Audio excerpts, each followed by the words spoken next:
3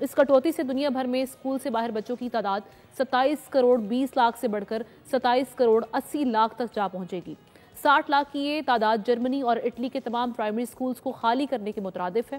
UNICEF کا کہنا ہے کہ تعلیمی فنڈز پر کٹوتی دراصل ایک بچے کے مستقبل کو داؤ پر لگانے کے برابر ہے، جس سے افریقہ میں 33 لاکھ بچے اسکول چھوڑ سکتے ہیں۔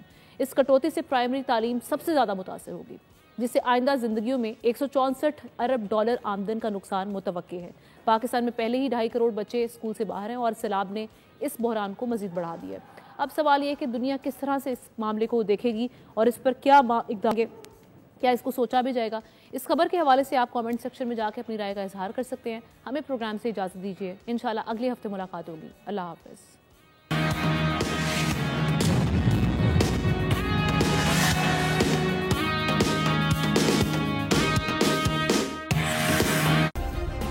سبسکرائب کریں اور بیل دبائیں تاکہ کوئی خبر رہ نہ جائے۔